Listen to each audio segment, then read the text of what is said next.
अस्सलाम वालेकुम रहमतुल्लाहि व बरकातुहू। वालेकुम अस्सलाम वरहमतुल्लाह। आपका नाम क्या है शेख? मेरा नाम मोहम्मद इलियास खान, हिमायत नगर। माशाल्लाह, हैदराबाद के रहने वाले हैं? नहीं, मैं नांदेड़, ज़िला नांदेड़, उसका ताल्लुक़ हिमायत नगर आता है, वहाँ वो शहर के रहने वाले हैं। माशाल्लाह। हम लोगों से इस्लामी सवाल जवाब करते हैं ताकि लोगों में इस्लामी अवेयरनेस आए और अमल करने में आसानी हो। आज का हमारा सवाल था एक हदीस के मुतालिक। नबी करीम सल्लल्लाहु अलैहि वसल्लम की हदीस है कि अपने घरों को ख़बरस्तान मत बनाओ। तो ऐसे कौन से घर है, नबी करीम सल्लल्लाहु अलैहि वसल्लम की हदीस से मुराद क्या है कि किन घरों को नबी करीम सल्लल्लाहु अलैहि वसल्लम ख़बरस्तान कहे हैं, बता सकते हैं कुछ? माशाल्लाह, आपने जो सवाल किया बहुत अच्छा सवाल किया।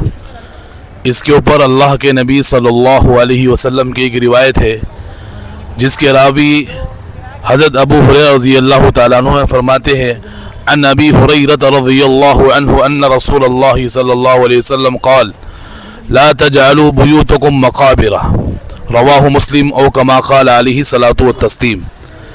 इस रिवायत को रईसुल मुहद्दिसीन अब्दुर्रहमान बिन सख्र अबू हुरैरा रज़ियल्लाहु तआला अन्हु ने रिवायत किया है, जिनकी सबसे ज़्यादा हदीसें रावियों ने बयान की, नकल की है।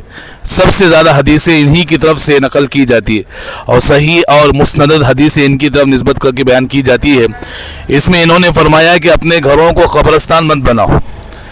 उसकी वजह एक ये है कि कब्रस्तान इसलिए कहा गया कि जिन घरों के अंदर अल्लाह की इबादत नहीं की जाती है, नमाजें नहीं पढ़ी जाती है और इसी तरह कुरान की तिलावत नहीं की जाती है, उन घरों को कब्रस्तान कहा गया है।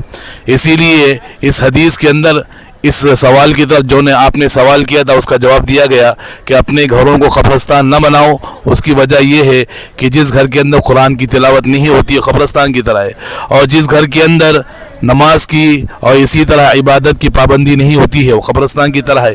इसीलिए इस हदीस के अंदर अल्लाह के नबी सल्लल्लाहु अलैहि वसल्लम ने फरमाया है कि अपने घरों को कब्रस्तान मत बनाओ, यानी घरों के अंदर इबादत की जाए, नफल नमाज का अहतमाम किया जाए, कुरान की तिलावत की जाए। आज का हमारा जो नया जो मसला है और इसी तरह नई जो हमारी जो जनरेशन है, नई जो हमारी कौम है, वो मोबाइल के अंदर मुब्तला है। कई घंटे मोबाइल के अंदर मुब्तला हो जाती है, कुरान को छोड़ देती है। कई घंटे कुरान के छोड़कर मोबाइल के अंदर मुब्तला होकर कई घंटे लगा देते हैं, पूरी रात मोबाइल के देखने में गुजारते हैं, ना नमाज पढ़ते हैं ना कुरान की तिलावत करते हैं। इसकी नहुसत ये होती है कि घरों के अंदर शयातीन बसेरा कर लेते हैं, घरों के अंदर नए नए मसाइल पैदा होते हैं। इसीलिए हमको चाहिए कि अपने घरों को कब्रस्तान न बनाएं।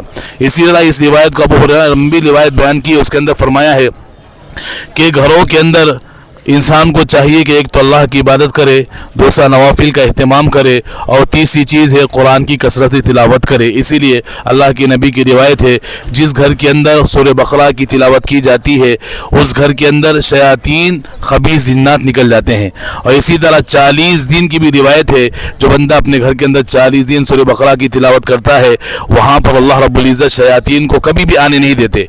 इसी तरह अल्लाह के नबी की रिवायत है, बंदे को चाहिए कि रात में सोते वक्त अपने बिस्तर पर जाए तो अपने बिस्तर पर लेटकर बावजू सोए और आयतुल कुर्सी की तिलावत करे। अल्लाह से उम्मीद है अल्लाह रब्बुल इज़्ज़त तमाम शयातीन के शुरूर से, इंसान के शर से और इसी तरह हासिदीन के शर से अल्लाह उसकी हिफाजत फरमाएंगे।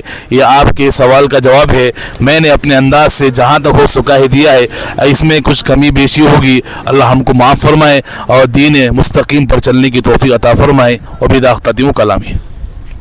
बारकल्लाहु फीक शेख, अहसनुल्लाह इलैक। अस्सलामु अलैकुम।